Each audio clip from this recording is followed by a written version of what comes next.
I'm Mike, and today, how sentient are animals? Are they just biological machines, or are they actually conscious? It's become very clear to me that most people are not up to date on the more recent science of animal sentience, so we're going to take a look at not just some amazing examples of animal awareness, but also some more recent studies, and just what the scientists have to say about animal sentience. First, to the most important definition, the word sentient. Quote, able to perceive or feel things. Great, let's get started. Throughout history, we made sure to separate humans from animals and deny them sentience altogether. It started with how animals don't have a soul, with people like Descartes in the 17th century, who regularly dissected animals alive, believing that they didn't feel any pain at all. Things improved as science advanced, but then people insisted that structural differences in the brain were why animals weren't sentient. But scientists now realize that while some parts of our brains may be larger or more active, we don't possess any new unique machinery or new brain parts that animals lack. And in the present day, it appears that there are still some scientists that deny animal sentience, but like climate change, there appears to be a scientific consensus saying that animals are sentient. Alright, let's look at what the scientists have found. There is this review that combed 2,500 papers and determined that animal sentience is ubiquitous in the scientific literature.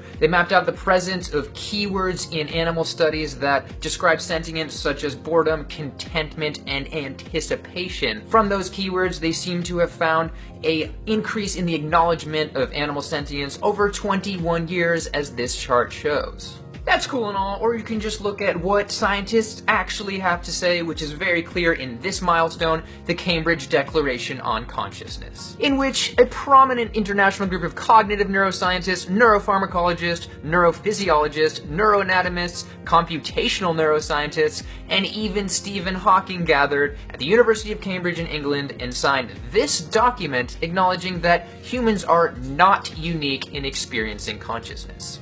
But not that many people actually talked about it. It was in 2012, and everybody was just worried about the world ending. I mean, you probably didn't hear about it. But what did it actually say? Quote, convergent evidence indicates that non-human animals have the neuroanatomical, neurochemical, and neurophysiological substrates of consciousness states, along with the capacity to exhibit intentional behaviors. Consequently, the weight of evidence indicates that humans are not unique in possessing the neurological substrates that generate consciousness. In other words, there is no anatomical argument against animal sentience. More particularly, one of the brain structures used to dismiss animal sentience was the neocortex. One little flaw though, all mammals have a neocortex, so in that sense, you can't claim human sentience without also claiming gerbil sentience. Yes, our neocortex is larger, but it's not exactly a novelty. As the Declaration states about this, the absence of a neocortex does not appear to preclude an organism from experiencing affective states. Affective states means moods, feelings, or attitudes. So in other words, your brain doesn't need to look like a human brain or even a mammal brain to have your own state of awareness.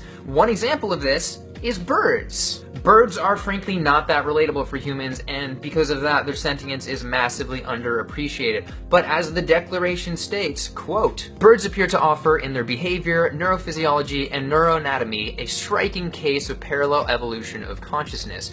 Evidence of near human-like levels of consciousness have been most dramatically observed in African gray parrots. How many green block? Look on the This screen. is a How many miniature logic green problem. block? Alex can't just count up all the green things, and he can't just count up all the blocks. Alex has never been trained with this particular collection of things. How many green block? Good. Parrot. 2 green block. You want some water? All right. The reason that the gray parrot seems so sentient is that it has a very advanced language center in its brain. I mean, the parrot can speak some English. We can't even speak parrot. Just saying. But other animals don't necessarily have this ability that might be equally intelligent. Which begs the question, what would a pig say? What would a dog say? Descartes was, frankly, he was an idiot. He was an idiot, yes, I do believe so. But if there's any animal that tops the charts at exploitation at over 50 billion killed and eaten per year, it's the chicken. Years back, I even used to refer to them as vegetables with legs, which I'm ashamed to admit, but the intricacies of chicken sentience will actually astound you. Alright, let's start with the two main points of why we misunderstand how sentient chickens are. Number one, chickens are often confined or out of their natural habitat in which they don't develop their social order or develop fully mentally. It's a horrible image, but it's a bit like how a child locked in a basement probably isn't gonna develop that much. You get the idea. Number two, we judge intelligence subjectively by how animals interact with us and not really objectively. Chickens are a very different creature, and unlike dogs who know how to interact with us and give us an impression of intelligence, chickens just aren't the same.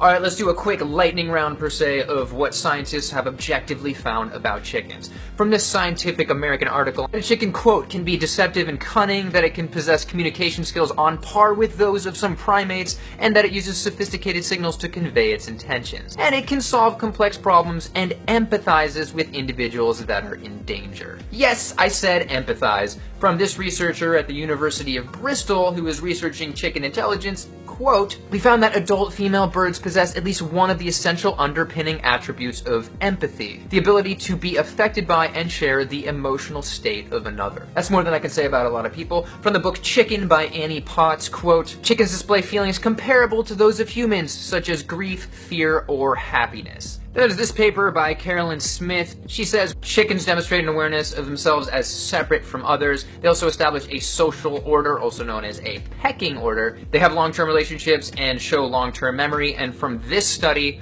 day-old chickens can recognize geometry and do basic arithmetic that humans can't do until they're several months old. Okay, so we get it. Animals are pretty intelligent. We've known for a while that pigs are smarter than dogs, and now we can see that chickens are smarter than we previously thought. But what does intelligence really have to do with the capacity for an animal to suffer? Don't worry, I'm not going to get into graphic footage here. But here's a good quote from John Webster, professor of animal husbandry, aka not vegan person at Bristol University. People have assumed that intelligence is linked to the ability to suffer, and that because animals have smaller brains, they suffer less than humans.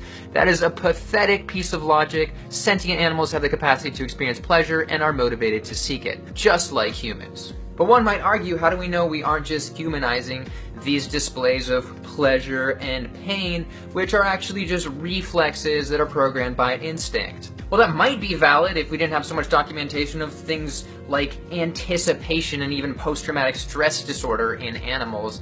The sentience just goes too far, and to that I also have to say, aren't humans pretty dominated by instinctual reflexes? A guy might look at a hot girl and get a certain reflex. Even the pride and joy of human self-awareness or metacognition is challenged by a lot of animals, some of which we eat.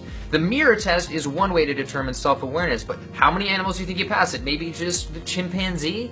No, a pig passes it, dolphins pass it, elephants pass it, and even a magpie passes it, and its brain is the size of a pea. There are a lot of important points to be gleaned from this lesson on animal sentience, like how we spend so much time thinking about and looking for sentience on other planets while we actively deny the sentience of living beings on our own planet and go on to eat 70 billion land animals and 60 billion marine animals every year. On a personal level, a lot of this is because of our own biases. If you do eat animals, then you are calorically biased to think that animals aren't sentient. It's just easier that way. And it took me a while to realize not only that animals are sentient and suffer, but then also to adjust my actions accordingly. And now with the Cambridge Declaration on Consciousness and all of the just observational studies about animal sentience, it's becoming very clear that we as a society need to not only acknowledge sentience on a daily basis, but also adjust our actions accordingly. And I'm gonna say it, here it comes, yeah, go vegan, yeah! And one small note really quick, I have finally started a Patreon page so I can devote more time to making YouTube videos. Pretty soon he's gonna start popping out ebooks. Yes, it is a very typical YouTuber thing to do. Alright, thank you for watching, and so many thanks if you decide to become a patron. You're awesome. Alright, see you next time. Simply put, I believe Descartes was misguided, and there's no other way of saying he was a little bitch. Yes, he's a little bitch.